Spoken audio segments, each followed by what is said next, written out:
18 things to do in Malta in 5 minutes. Valletta is the capital of Malta and is a must-do if you're in the country. Narrow streets and stunning architecture make this town a full-day activity of leisurely wandering. Head to both the upper and lower Baraka Gardens for great views and to see the cannon firing at midday and 4 p.m. daily. Located in the central town of Mostar and easily accessible by bus, Mostar Rotunda is a stunning church with an unbelievable domed roof. There's some old tunnels from the war era to explore underneath as well.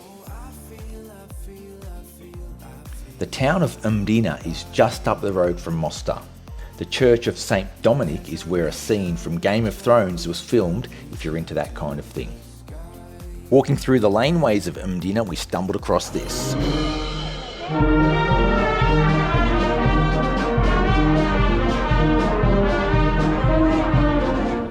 Head to Izsirkin for a pastizzi, a traditional Maltese pastry.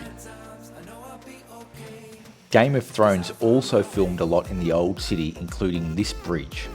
There's heaps to see here, the laneways are cool, and you'll be able to see some of the Game of Thrones locations at the same time.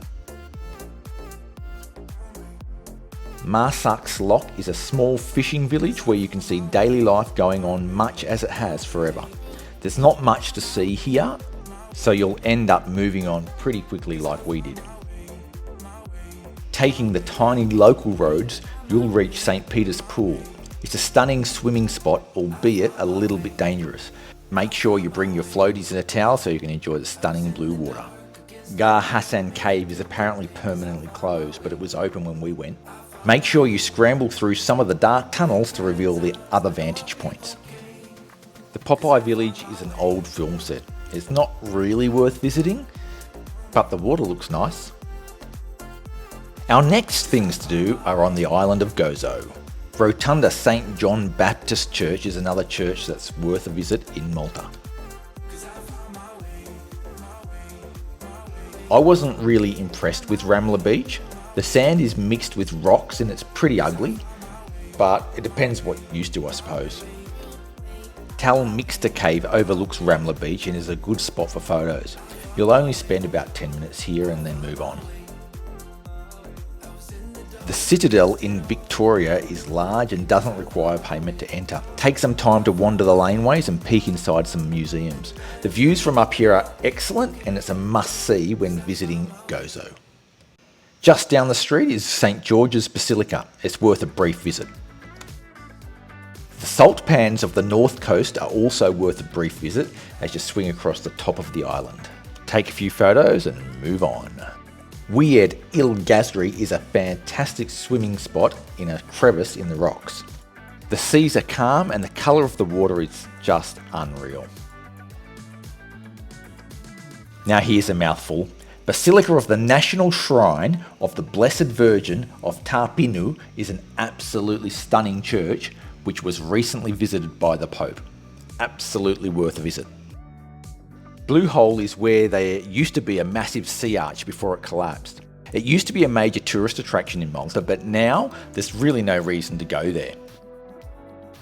With Gozo done, it's back to the main island. The Blue Grotto is one of the most popular tourist attractions in Malta, and so it should be. It's incredible. You get taken out in these little boats to see the cliffs from below. The water is crystal clear and the sunlight plays tricks on your eyes by making the water appear impossibly blue. It's absolutely wild and not to be missed. Aside from the stunning water, the scenery is great too. If you're a keen diver, it's possible to do that here as well. Tickets are only €8 and it's worth every penny. Dingley Cliffs were pretty disappointing and I left there wondering how this could ever be considered a tourist attraction. It's a fairly ugly part of Malta and not even worth a visit.